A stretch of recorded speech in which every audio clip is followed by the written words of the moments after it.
Co-powered by Techno.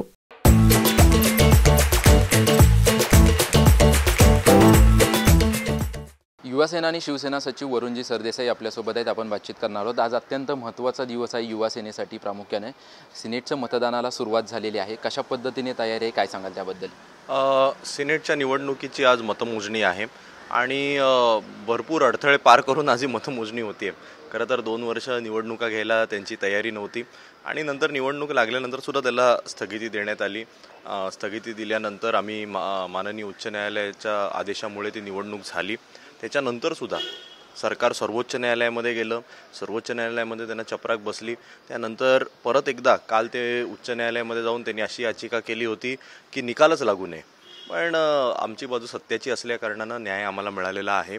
निवडणूक सुरळीत पार पडलेली आहे. आमची अपेक्षा आहे की विद्यापीठाच्या मार्फत आज मतमोजणीसुद्धा सुरळीत पद्धतीने होईल. आणि माझ्या काही सहकाऱ्यांनी मला आत्ता फोन करून सांगितलं आहे की संपूर्ण विद्यापीठाच्या कॅम्पसला कुठलं तरी एक म्हणजे छावणीचं स्वरूप आलेलं आहे आणि इतके पोलीस तैनात केलेत की काय मला काय कळतच नाही आहे की विद्यापीठाच्या निवडणुकीला हे सगळं काय विचित्र प्रकार चालू आहे. त्यामुळे ठीक आहे, पाहूया.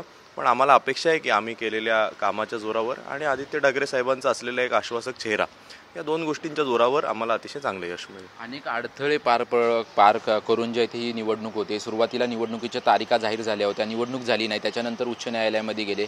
विद्यापीठानं परिपत्रक काढून निवडणूक स्थगित करण्याचे आदेश दिले. त्यानंतर ही कोर्टाच्या आदेशानुसार निवडणूक होते. यश मिळेल का? कारण की अनेक वर्षांचा इतिहास आहे की गेल्या निवडणुकीमध्ये पाहिलं तर 10चे 10 सिनेट सदस्य आपले निवडून आले होते. तुम्हाला मी सांगतो की खरं म्हणजे निवडणूक गेल्या वर्षी होणार होती. त्यावेळी तब्बल 1,20,000 पदवीधरांची नोंद झालेली 92,000ची मतदार यादी ही आली होती.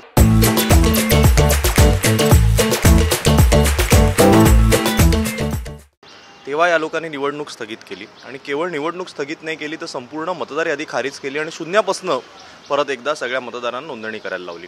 तेव्हासुद्धा तब्बल 27,000 पदवीधरांनी या निवडणुकीसाठी स्वतःच्या नावाची नोंद केली आणि विद्यापीठांनी त्यापैकी 14,000 नावंही उडवून लावली आणि केवळ 13,000मध्ये ही निवडणूक झालेली आहे. त्यामुळे अडथळे हे काय गेल्या 1 आठवड्यापासून नाही तर गेले 2 वर्ष आम्ही पार करण्याचा प्रयत्न करतोय.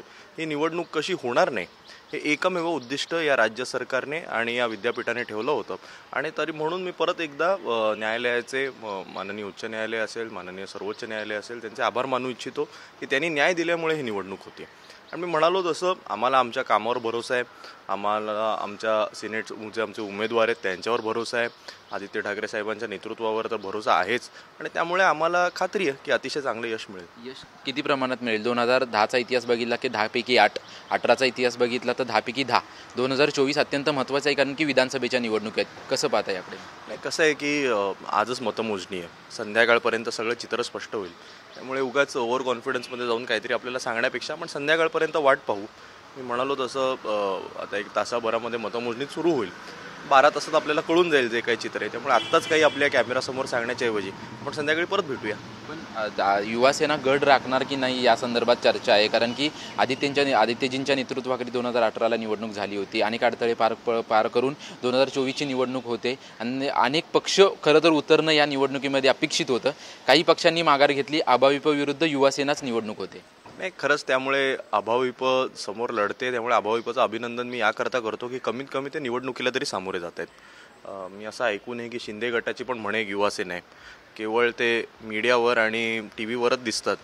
पण सिनेट निवडणूक ज्यांनी युवासेनेला महाराष्ट्रभर महत्त्व आणि एक मोठी संघटना असल्याचं बळ प्राप्त करून दिलं, ती शिंदे गटाची युवासेना निवडणूकच लढत नाही. मनसेची जी काही विद्यार्थी आघाडी ती पण निवडणूकच लढत नाहीत. त्यामुळे केवळ पब्लिसिटी आणि ॲडव्हर्टायझिंग याच्या माध्यमातून मला वाटतं तुम्हाला स्वतःची ताकद दाखवता येत नाही. ताकद दाखवायची असेल तर तुम्हाला निवडणुकांना सामोरं गेलं पाहिजे. शेवटी लोकशाही आपल्या देशामध्ये. त्यामुळे अभाविप काही का असेल ना निवडणूक तरी लढते. त्याबद्दल त्यांचं मी अभिनंदन करतो. त्यासोबत काही अपक्षसुद्धा निवडणूक लढत आहेत, त्यांचंसुद्धा अभिनंदन करतो. त्यांना देखील शुभेच्छा देतो. आज मतमोजणीचा दिवस आहे.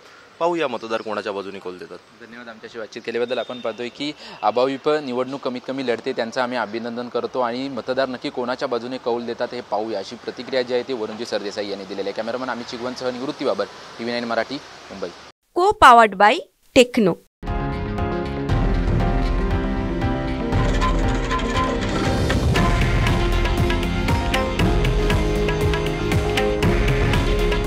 हे आहे देशातील नंबर 1 न्यूज नेटवर्क आणि आपण पाहत आहात TV9 मराठी. काळजी तुमची, हित महाराष्ट्राचं.